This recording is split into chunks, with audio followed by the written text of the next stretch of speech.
Hey everyone, Kyle once again, and welcome back to the next episode review of Chain Soldier Episode 9.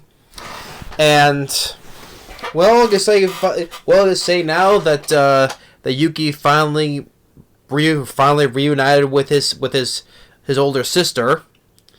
You know, because it was sort of it worked out better than I thought it would be. It wouldn't be, didn't think it would be that horrible though. But he's like, you were alive this whole time, okay.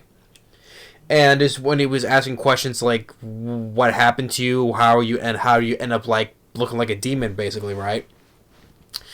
And of course, once again, I don't know what the author is. Is this whole fetish of just getting his face sit on. I'm like, Jesus Christ, man.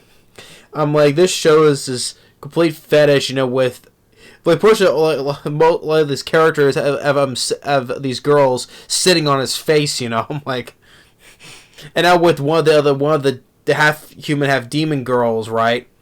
Coco. I'm like, this is just a complete freaking fetish of just having all these girls just having just sit on his face. I'm like, oh my god, I'm just having this. It's funny and it's having a lot of fun at the same time, I'm like, jeez. But anyway, after, with fighting, after the fighting, and after especially the last episode with Tanka wanting to have Yuki all to herself, right? And now, leading up to with Yuki now being kidnapped by because he's been after fighting, and then at least he gets kidnapped by the humanoids, which half human half demon look, right? And he's completely stripped naked, and well because he was trying to take a bath, and so then he wakes up. One of the demon girls, Coco, is already right on top of him, licking him, right? Because apparently licking or her saliva, whatever, can heal his wounds. Basically, I mean, she's like licking his face, and then she just turns around, and then she has her sitting on his face, and then licking his toes. I'm like, Jesus Christ, what am I?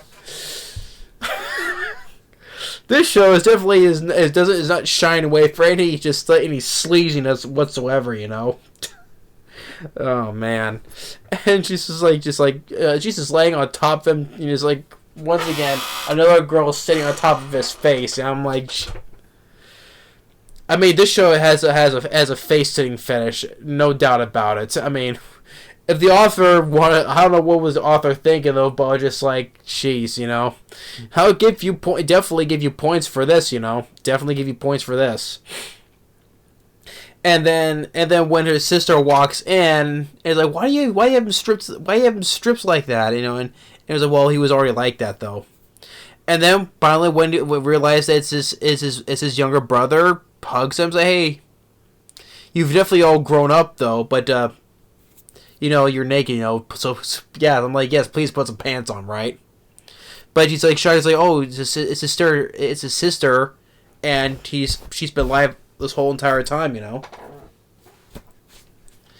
And so they've been living in this hidden village. They're like kind of people that are like them, right? And they say it was like an accident that made him be how the way they look more demon looking, right?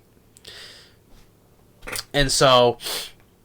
And she says that that's how he wants to stay. She wants him to stay with them, though. But the second he mentions the squad, the commanding squads, or the demon force, right? All three of their eyes start glowing demonic. I'm like, when he mentions like what is this? And they're just like it's like it's an never-ending battle and all stuff. Like, okay.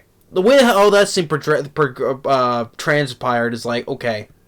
He mentions the demon defense force, and they just turn all like, they look all evil, right? And it's like, okay. What happens here is that okay, they're still the same people, right? It's his sister, right?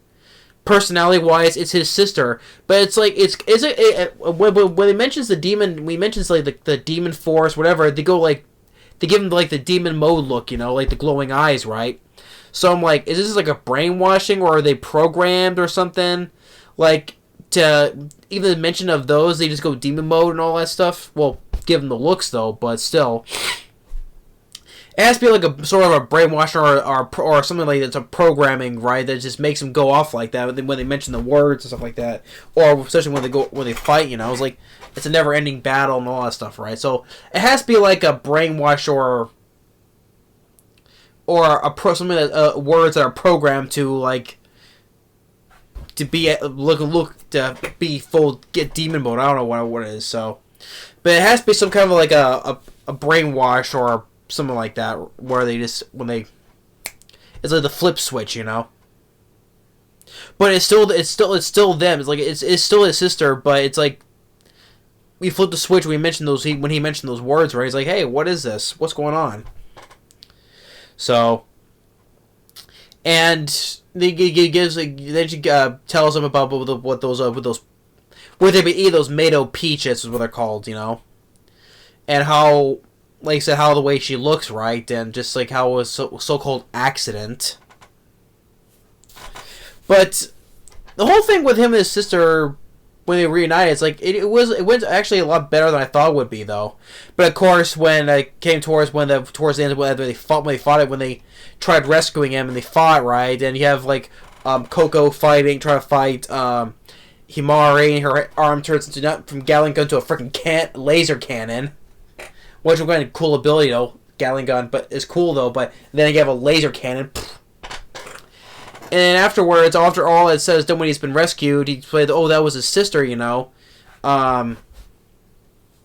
he explains in flashback what was even Tenko was asking, what was your sister like, And shows like how she was a tough schoolgirl, when always looking out for her little brother, caring for him, especially when this fight against this one kid and his older brother, right? Make Yuki apologize for what you did. But when his sister came, goes and flips that guy over, and then he looks back and Yuki's doing the same thing to the other brother, right? And saying how he learned her moves from him, how he learned the moves from her, and it's like she's like so happy, that you so happy you learned from me, hey, let's go celebrate, let's get some ramen. Yeah, so he learned some of those moves from her. So, and Himaru saying little younger siblings have it rougher on the edges, But to say that how it's his sister personality wise, but just like when they fight against the defense force, or earlier when we mentioned the name, they just go glowing eyes, right? It has to be some kind of brainwashing program or something like that, But overall, yeah, it was I really enjoyed the episode, Like, last episode was Tanka focused, right? Here it's definitely, sister focused, right? But just like, the whole thing is like, makes me laugh the most is like, what is this whole entire series with Yuki having girls sitting on his face? And I'm like, what is this whole entire fetish of this, right? I mean, what is the fascinating fetish of this girl sitting on top of his face, I'm like, this is becoming such a... It's hilarious, but sometimes it's very sleazy at most, just like the fetish is, hey, I don't know what's in his mind that he likes. Does he probably in the back of his back subconscious he likes having girls sitting on his face, I don't know, maybe that's his big secret fetish, I have no idea, but it was just so... Yeah, it was good. I was glad that Yuki got him reunited with his sister, realizing that she's alive and she's okay this whole entire time. But wondering if there's probably gonna be some more, probably another big epic battle, probably the next episode or so. So, but yeah, it was finally a reunion, But at the same time, this whole fetish thing is just like. This is gay to me. I'm like, oh my freaking god, man. Face-sitting fetish, that's what another thing is. It's a face-sitting fetish. This whole entire show is. It's like I think Yuki he just can't get enough. I think he really is really enjoying this. Him and harem. You know, it is a harem series. That's what you want to see, right? In a harem series. But yeah, Chain Soldier episode 9, family reunion. Still, fetishes, but still a very fun episode, which made it hilariously funny. This episode. But yeah, that's that. Thanks for watching. Stay tuned for the next one, and we'll see you next time. Later. Goddamn Chain Soldier, you just really know how to get to me, do ya?